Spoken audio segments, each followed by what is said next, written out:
छत्रपती शिवाजी महाराज की जय भवानी। जय जय जय जय जय भवानी। मी साहेबांना विनंती करतो की त्यांनी आपल्या महाराष्ट्र नवनिर्माण रेल्वे कामगार सेनेच्या कार्याहवालाचे अनावरण करावे। महाराष्ट्र नवनिर्माण सेनेचा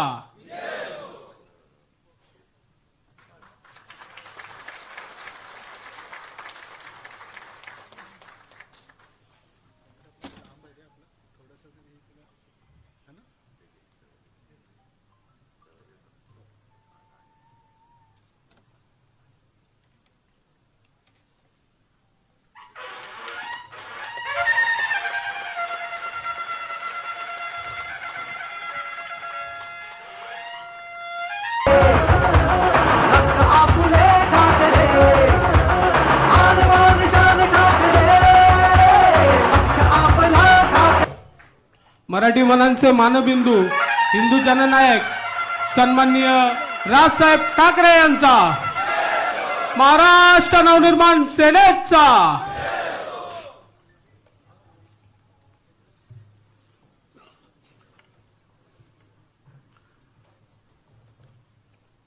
महाराष्ट्र नवनिर्माण रेल्वे कामगार सेनेच्या सर्व आलेल्या सर्व पदाधिकारी,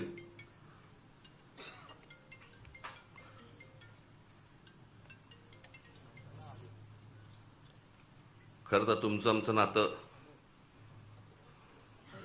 हे वेगळ्या प्रकारचं नातं आहे।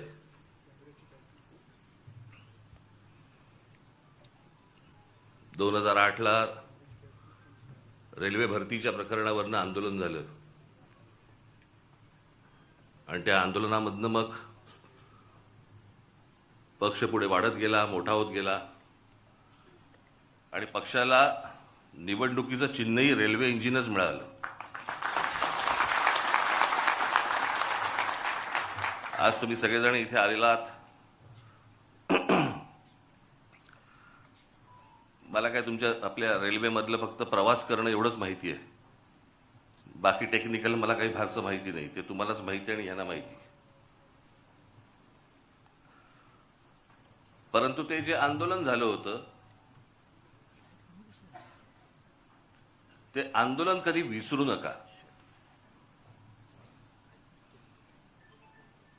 आपल्या रेल्वेमध्ये, आपल्या महाराष्ट्रातल्या रेल्वेमध्ये मराठी टक्का हा आपला वाढला पाहिजे, मोठा झाला पाहिजे आणि तोच असला पाहिजे, याच्यासाठीचं ते आंदोलन होतं। त्याच्यामुळे तुम्ही रेल्वेमध्ये काम करत असताना कुठेही असा बेसावध राहू नका। त्या सगळ्या आंदोलनामध्ये आपल्या अनेक महाराष्ट्र सैनिकांना, माझ्यावरती जवळपास 110 केसेस पडल्या, मलाही अटक झाली, आपल्या अनेक महाराष्ट्र सैनिकांना अटक झाली, जेलमध्ये होते।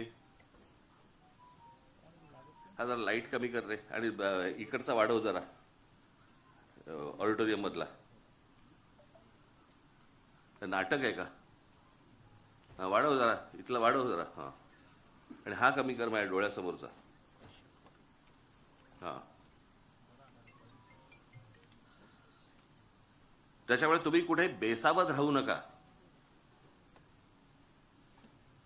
त्यावेळेला आठवते तुम्हाला, साधा प्रश्न होता तो की महाराष्ट्रामध्ये जर समजा रेल्वे भरती आहे तर त्या रेल्वे भरतीच्या जाहिराती या उत्तर प्रदेश, बिहारच्या वर्तमानपत्रात काय येतात, माझ्या महाराष्ट्राच्या वर्तमानपत्रांमध्ये काय येत नाहीत। आणि तिथून हे सगळं सुरू झालं। आणि मग तुम्हाला आठवत असेल ते हजारो लोक त्यावेळेला तिकडे रेल्वे परीक्षा, त्याच वेळेला कळलं हे आलेत कशासाठी, ही कोण माणसं आहेत, कशासाठी आली आहेत, सगळे रेल्वेचे प्लॅटफॉर्म सगळे भरलेत, झोपलेत सगळेजण, कशासाठी बसलेत, कोण आहेत हे। आणि मग आपले काही महाराष्ट्र सैनिक त्यांना विचारपूस करायला गेले, विचारपूस करायला गेल्यावरती त्यातल्या काही जणांनी आपल्या लोकांना आई बहिणीवरनं शिव्या दिल्या, त्या शिव्यांमधनं हे सगळं सुरू झालं। आणि तेव्हा कळलं की महाराष्ट्रामध्ये नोकऱ्या आहेत, महाराष्ट्रामधला तरुण, महाराष्ट्रातल्या तरुणी ह्या वणवण फिरतायत नोकरीसाठी, आणि महाराष्ट्रातल्या नोकऱ्यांच्या जाहिराती या उत्तर प्रदेश, बिहारमध्ये येत आहेत आणि आपल्याला कल्पना नाही।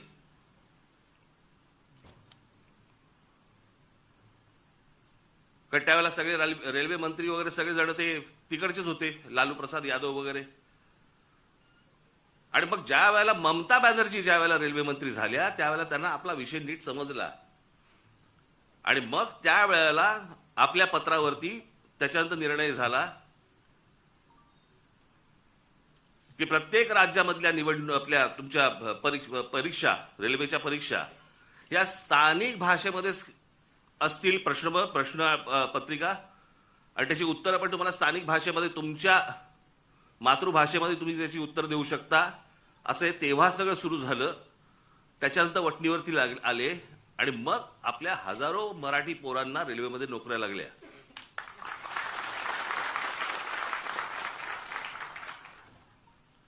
आज त्या सगळ्या गोष्टीला जवळपास 18 वर्ष झाली. पण हे कशासाठी झालं, का झालं हे तुम्ही विसरता कामा नये. अनेक आपली आंदोलनं झाली. आज महाराष्ट्रामध्ये तुम्हाला मोबाईल फोन उचलल्यावरती पहिल्यांदा जे मराठीमध्ये ऐकू येतं ना ते महाराष्ट्र नवनिर्माण सेनेच्या आंदोलनानंतर सुरू झालं. तोपर्यंत मोबाईलवरती फक्त हिंदी आणि इंग्रजी होतं.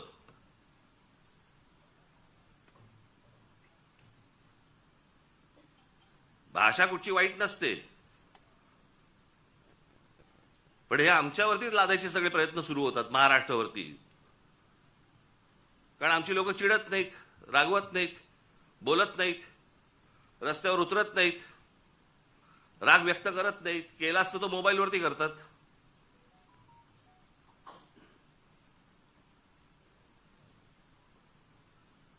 त्याच्यामुळे तुम्ही तुमच्या आपल्या रेल्वे स्टेशन्स असतील, रेल्वे भरती असेल, याच्यावरती तुम्ही लक्ष ठेवलं पाहिजे की प्लॅटफॉर्मवरचे स्टॉल्स कोणाला दिले जात आहेत, कोण भरती होत आहेत, कोण माणसं आहेत.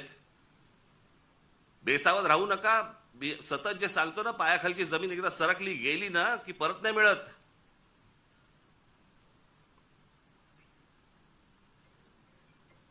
आमच्या सरकारलाच हिंदीचं वावड आपलं त्याच्याबद्दल आस्था. कालचं त्या ह्यांचं मुख्यमंत्र्यांचं फडणवीसांचं भाषण विधानसभेमधलं,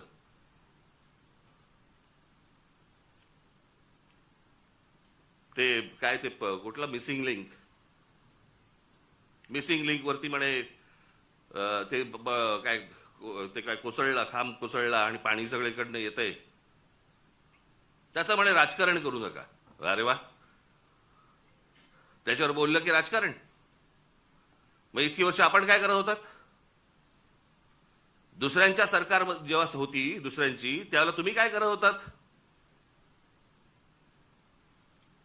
त्यावेळेला जी आंदोलनं झाली ते राजकारण नव्हतं.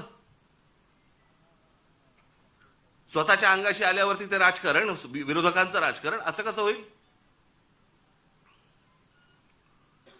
आणि काय म्हणतायत म्हणे, एक वेळ मला बोला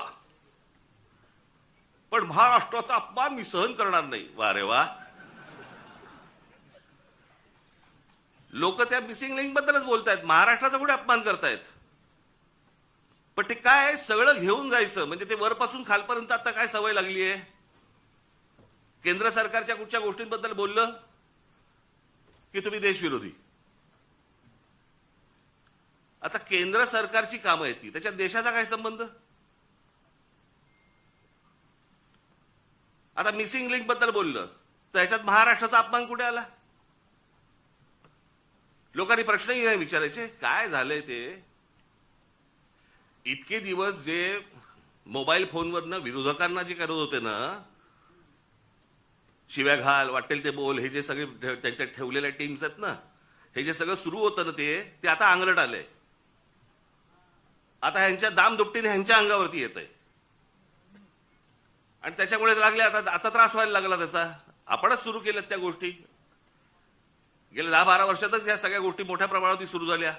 विरोधकांना वाटेल ते बोलणं,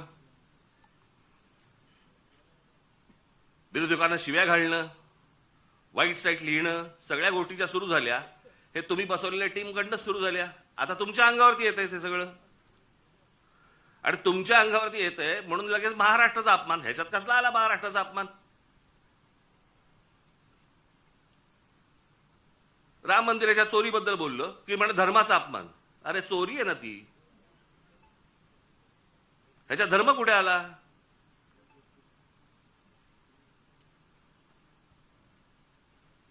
बरं, त्या मंदिराबद्दल आम्हालाही आस्था आहे, प्रत्येक हिंदूला आस्था असेल. तिथे ज्या वेळेला 1400 कोटी रुपये ज्यावेळेला चोरले जातात, काहीही म्हणजे किती पडदा किती असावा यांच्या समोर. म्हणे वक्फ बोर्डामध्ये ज्या वेळेला म्हणे तिकडे चोऱ्या झाल्या त्याच्याबद्दल तुम्ही नाही बोलणार. आम्हाला काय देणं घेणं?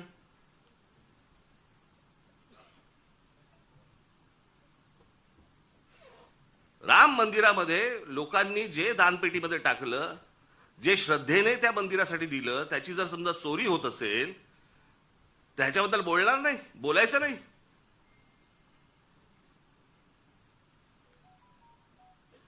काल ते कोणतरी होसबळे का कोणतरी आहेत ते म्हणे धर्मविरोधी जे लोक आहेत ते म्हणे पसरवत. आम्ही धर्मविरोधी? हा देश काय धर्मविरोधी आहे? तुमच्याकडे राम मंदिरामध्ये लोकांनी श्रद्धेने दिलेल्या गोष्टींची चोरी होते आणि हे सांगणारं कोण होतं? हे बोलणारं कोण होतं? भारतीय जनता पक्षाचा खासदारच पहिलं बोलला की राम मंदिरात चोरी झाली म्हणून. आम्ही बोललो? हा देश बोलला? इतर राजकीय पक्षाचे कोणी लोक होते ट्रस्टी म्हणून, तिथे ट्रस्टी कोण आहेत? 15 ट्रस्टी आहेत तिकडे. 15 ट्रस्टी पैकी त्यातले जवळपास 12 हे केंद्र सरकार नेमतं आणि त्या 12 पैकी केंद्र सरकारने जी नेमलेली माणसं आहेत ती RSSशी संबंधित आहेत, विश्व हिंदू परिषदेशी संबंधित आहेत, भाजपशीच संबंधित आहेत, बाकी कोणीच नाहीये. केंद्र सरकार आणि राज्य सरकार नेमलेले IAS अधिकारी आहेत. तिथे जर 1400 कोटी, आत्ता 1400 कोटीचा आकडा आलाय, मुळात कितीची चोरी झाली माहिती नाही आपल्याला.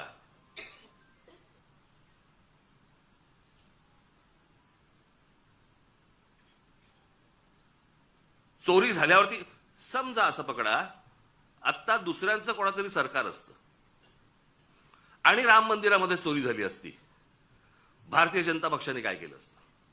RSSने काय केलं असतं? विश्व हिंदू परिषदेने काय केलं असतं? मोर्चे काढले असते, सगळ्या गोष्टी केल्या असत्या. त्याच्यात नाही राजकारण. आता तुमची सत्ता आहे म्हणून विरोधकांनी केलं की त्याच्यामध्ये राजकारण आणू नका म्हणे. आता त्या मिसिंग लिंकचं झालं, यांचा एक मंत्री म्हणतो ते नैसर्गिक आहे, ती गोष्ट नैसर्गिक आहे, त्याच्यामध्ये राजकारण आणू नका. हे लक्षात ठेवा. हे तुम्ही काय अमरपट्टा घेऊन आलेला नाही आहात. उद्या तुम्ही विरोधी पक्षात जाल आणि ज्यावेळेला अशा काही घटना घडतील तेव्हा तुम्ही राजकारण करू नका. तेव्हाही सांगा लोकांना की नाही नाही नैसर्गिक आहे. एक झाड पडून काय मुलगा जातो, काय माणूस जातो, एक मुलगा शाळेमधला मुलगा गटारात काय पडतोय, काय नाही म्हणे नैसर्गिक आहे. नैसर्गिक? तुमचं सरकार आहे म्हणून सगळं नैसर्गिक, त्याच्यावर राजकारण करू नका, त्याच्यावर कोणी बोलायचं नाही. दुसऱ्या पक्षांची सरकार असली की हे यांचं राजकारण सुरू करणार. हा कुठचा प्रकार? त्या मिसिंग लिंकचं बाबा तिथे नशीब माणसं नाही मेली.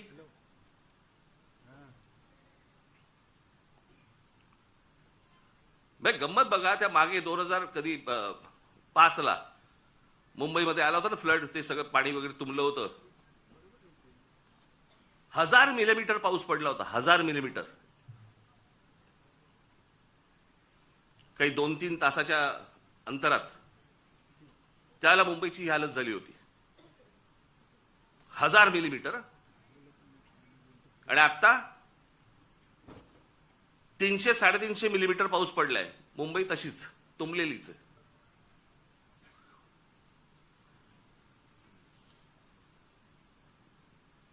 तेव्हा वारे बाप वाटेल ते बोलायचे, वाटेल ते सगळी आंदोलनं करायची, पैसे खाल्ले, हे केलं ते केलं, तेव्हा राजकारण नाही.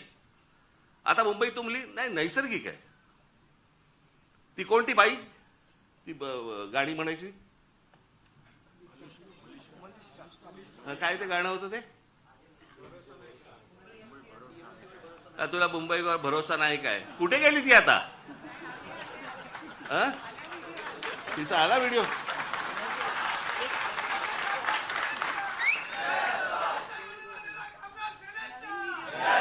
नवीन व्हिडिओ आहे का, जुनाच टाकलाय?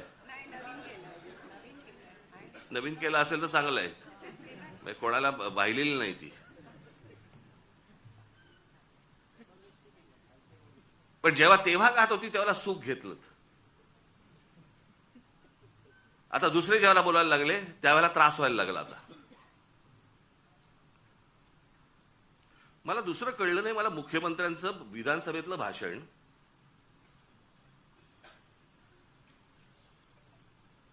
की या मिसिंग लिंक प्रकरण हे उत्तम दर्जाचं ते काय काय कन्स्ट्रक्शन आहे वगैरे वगैरे सगळं झालं, आणि ह्याचं जर समजा कोणी राजकारण करत असेल आम्ही बघून घेऊ त्याला. मुख्यमंत्री आहेस ना तू, बघून घेऊ. बरं झालं ते झालं. पुढे वाक्य संपल्या हिंदीतून सुरू झाले. मिसिंग लिंक के बारे में अगर कोई राजनीति करे, कोणासाठी हिंदी बोललात? समोरचे आमदार मराठी, महाराष्ट्राची विधानसभा, महाराष्ट्राच्या विधानसभेमध्ये आमचा मुख्यमंत्री, महाराष्ट्राचा मुख्यमंत्री हिंदीत बोलतो. कशासाठी? कोणाला सांगायचं होतं? कदाचित आपल्याच पक्षातल्या वरच्या लोकांना सांगायचं असेल, बघून घेईन.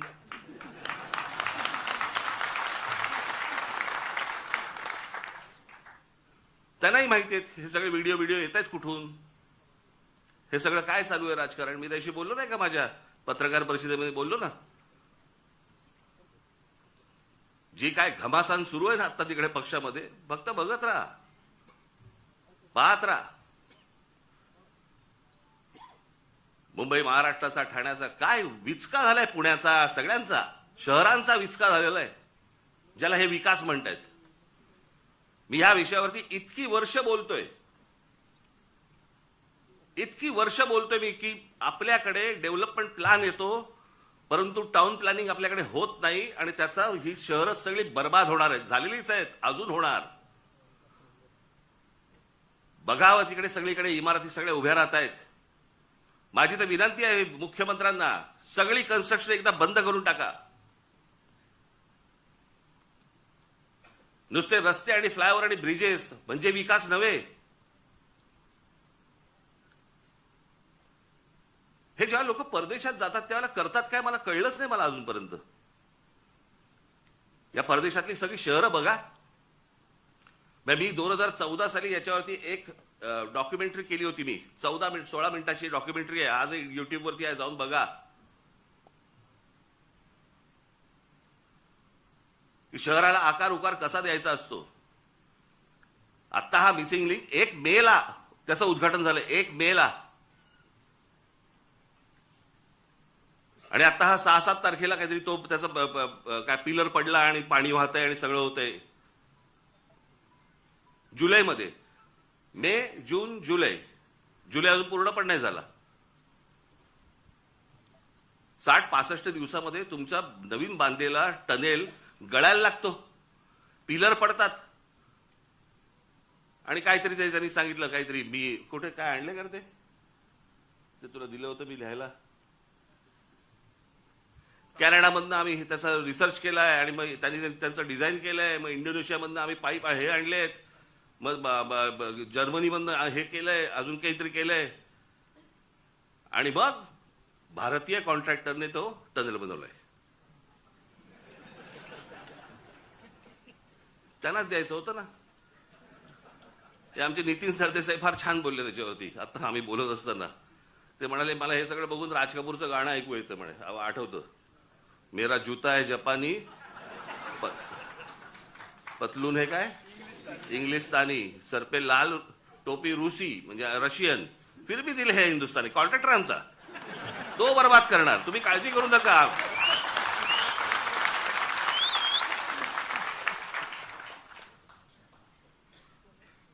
या मध्यंतरी कंत्राटदारांचे व्हिडिओ आले होते. कंत्राटदार सांगतायत आपल्या महाराष्ट्रामधली मराठी मुलं मुली जे नव्याने कंत्राटदार झाले त्यांना किती म्हणे, तर जे कंत्राट मिळतं त्यातलं जवळपास 56% पैसे द्यावे लागतात म्हणे, वाटावे लागतात, चारावे लागतात. 56%. ज्याच्यासाठी काम काढलंय ते काम त्यांनी 44% मध्ये करायचं. तुम्हाला असेच रस्ते मिळणार, असेच खड्डे मिळणार.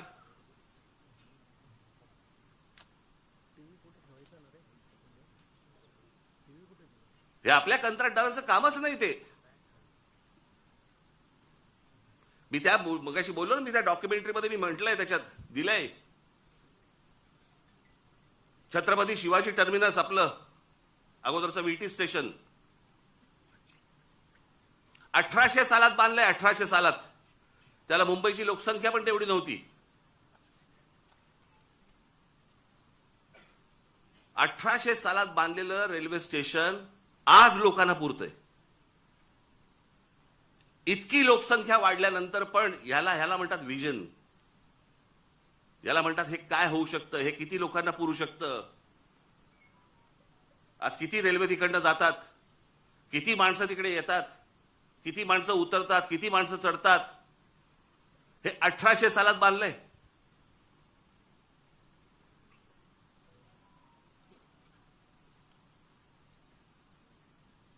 अमेरिकेमधली एम्पायर स्टेट बिल्डिंग, किती उदाहरणं द्यायची हो जगामधली तुम्हाला. एम्पायर स्टेट बिल्डिंग जाऊन बघा, पाहिली नसेल तर तुमची ह्याच्यावरती जा, इंटरनेटवरती जा आणि बघा. ती एम्पायर स्टेट बिल्डिंग ती पण तेव्हाच 1933 साली बांधली. किती वर्ष लागली असतील. ती साधारणपणे 110 मजली उंच आहे. 110 मजली म्हणजे आता हा हॉल आहे ना, या हॉलच्या चौपट असेल, चौपट 5 पट असेल उंच, 5 पट 6 पट असेल जास्ती, एवढा त्याचा फ्लोअर आहे. 110 मजली उंच आहे ती.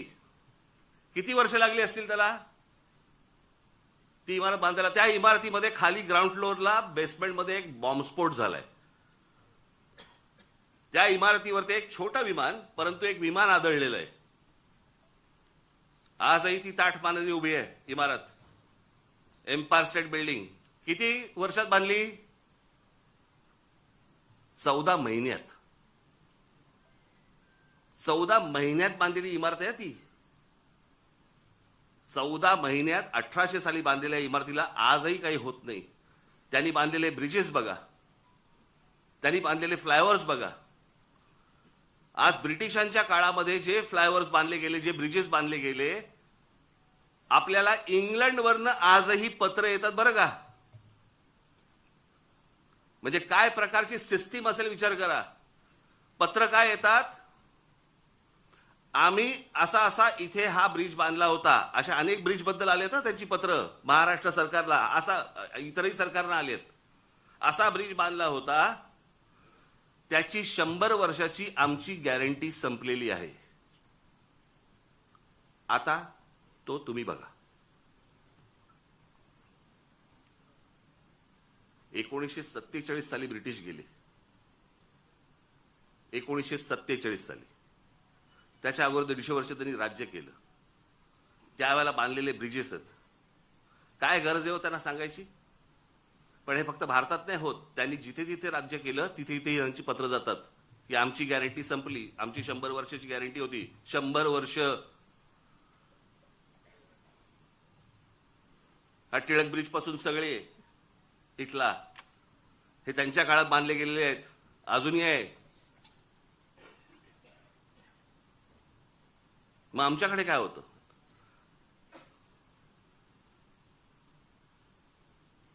आमच्या रस्त्याला का खड्डे पडतात. बरं, ज्यांनी रस्ते बांधायचे आहेत ते आमचे नितीन गडकरी, ट्रान्सपोर्ट मिनिस्टर. म्हणजे पेट्रोलमध्ये इथेनॉल घातलं पाहिजे आणि मग ती गाडी कशी चालेल. आणि अरे पेट्रोलियम मंत्री बोलेल ना त्याच्यावरती. पेट्रोलियम मंत्री ब्र काढत नाही त्याच्याबद्दल, इथेनॉल बद्दल आणि पेट्रोल बद्दल. ट्रान्सपोर्ट मिनिस्टर ते ह्याच्यावरती प्रवचन देत आहेत. काय बोलायचं. मग कोणाचं काम कोण करतंय, काय चाललंय देशामध्ये, काही थांगपत्ताच नाही. आणि सगळे निगरगट्ट झालेले आहेत. परवा दिवशीच मी एका पत्रकाराला बोललो, म्हटलं चायला, म्हटलं असं झालेलं आहे, म्हटलं सरकारला परसाकडे साफ होते, आपणच कुंथत बसलोय. आपल्यालाच त्या सगळ्या गोष्टींचं वाईट वाटतं. हे काय चाललंय. झाडाच्या झाडं काढली जात आहेत, जंगलाच्या जंगलं उद्ध्वस्त होत आहेत. लोकांना राग येत नाही, लोक राग व्यक्त करत नाहीत. व्यक्त करायचं साधन मिळालंय मोबाईल फोन, त्याच्यावरती काहीतरी टाकलं, माझा राग व्यक्त झाला. तो राग मतदानामध्ये पण दिसत नाही. नेमकं हवंय काय आपल्याला? आपण नेमकं पुढच्या पिढ्यांसाठी आपण काय घडवून ठेवणार आहोत, काय करून ठेवणार आहोत? मला कोणाची सत्ता आहे कोणाची सत्ता नाही, मला ह्याच्याशी कर्तव्य नाहीये. आज भारतीय जनता पक्षाचे सरकार आहे, चांगलं काम करावं. वाईट केलं बोलणार आम्ही, परंतु सगळेजण मस्तीत आहेत. त्यांच्या देशीचा एक आमदार, त्याला विचारलं काय चाललंय, म्हणे काल म्हणे झाड पडलं ना, ते त्याच्यात एक माणूस गेला, ते त्याच्यावरती चर्चा झाली. आज तो ते गटारातला जो मुलगा पडला त्याच्यावरती चर्चा झाली आणि हसतायत. भावना शून्य. आणि भावना शून्य एवढ्यासाठीच कारण तुम्हाला किंमत नाही. आमच्याकडे काय चालू आहे? आमच्याकडे शहरं कशी वाढतायत, शहरं कशी मोठी होत आहेत, आमच्या पुढच्या पिढ्यांसाठी आम्ही काय करून ठेवतोय, कसली चिंता नाही, कसलं काही नाही, विचार नाही. खासदार फोडता येतोय का, आमदार फोडता येतोय का, नगरसेवक फोडता येतोय का, आमची सत्ता टिकतेय का, याच्यावरती फक्त आमच्याकडे महाराष्ट्रात चर्चा सुरू आहे.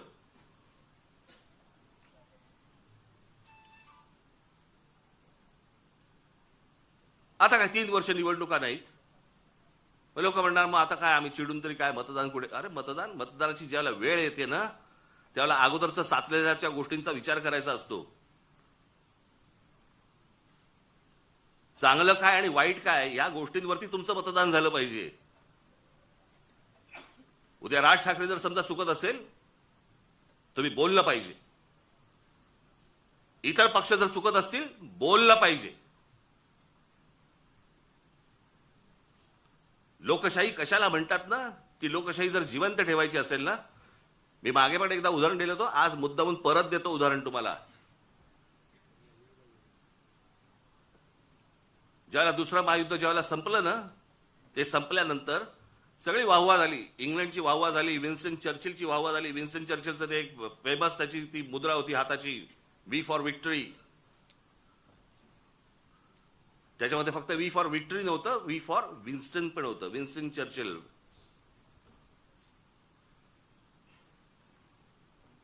पण वी फॉर विक्टरी हा खास संदेश होता त्याच्यात.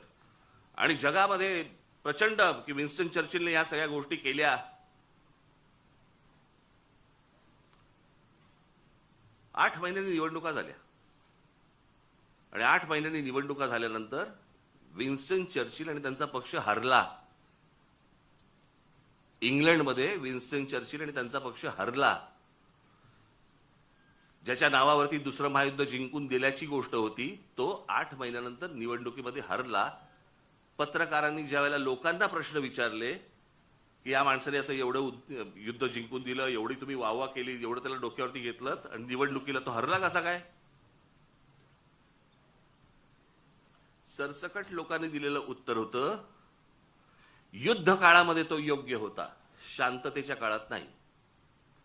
हे समजायला अक्कल लागते. याला समजायला, याला लोकशाही म्हणतात. चांगल्या गोष्टींसाठी काय असू शकतं, वाईट गोष्टींसाठी काय असू शकतं, चांगल्या गोष्टीत कोण काम करू शकतं, हे समजणारा समाज लागतो.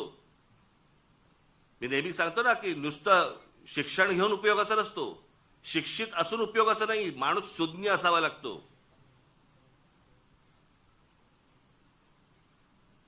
आमच्या बहिणाबाई चौधरी शिकलेल्या नव्हत्या, पण त्या ज्या बोलून गेल्या, आधी हाताला चटके तेव्हा मिळते भाकर, ह्या बोलून गेल्या ना, त्याला सुज्ञ लागतो माणूस, सुज्ञ.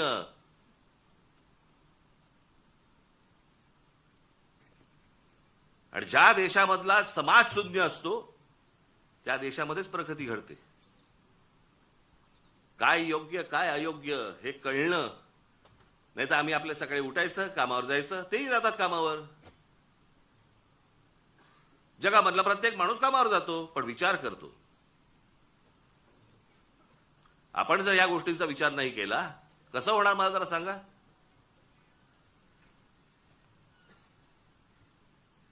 आज खरं तर मुख्यमंत्र्यांनी ही गोष्ट सांगायला पाहिजे होती की बाबा मी त्याच्यामध्ये लक्ष घालतो आणि ज्यांनी चुका केल्या असतील त्यांच्यावरती मी इन्क्वायरी लावतो. ते राहिलं बाजूला. याच्यामध्ये जो राजकारण करेल त्याला मी बघून घेईन. बघून काय घेईन? सुसंस्कृत महाराष्ट्राचा मुख्यमंत्री आहे, विधानसभेमध्ये बघून घेईनची कुठची भाषा आली?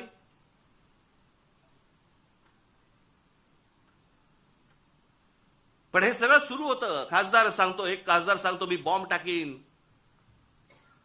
माझ्या नावावरती 5 मर्डर आहेत. हे आपल्या राज्यात होऊ शकतं आणि त्यांना हात लागत नाही कोणाचा, कारण सत्तेत गेलेत. हे बोलायची हिंमत कशी होते? कारण अंकुशच नाही कोणाचा, कोणाचाही अंकुश नाही. कुठे कुठचं काम चाललंय, तिकडे आता कुंभमेळ्याची कामं सुरू आहेत, तिथे पण सगळं गोंधळ आहे.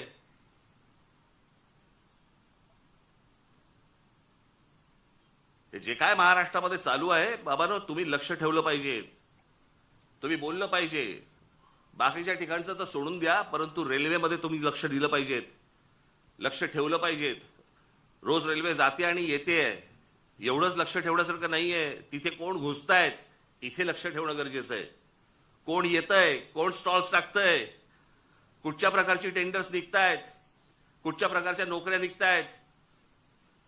स्टॉलची उद्या टेंडर्स निघाली तर ती आपल्या मराठी मुलांना मिळाली पाहिजेत, प्रत्येक स्टेशनला मिळाली पाहिजेत.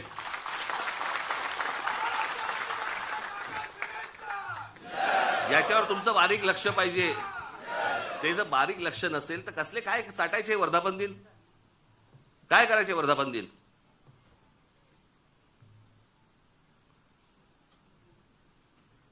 म्हणून मी आपल्याला आज या वर्धापन दिनाच्या दिवशी फक्त तुम्हाला एकच तुम्हाला सांगायचंय, जागे राहा, सतर्क राहा, बेसावध राहू नका.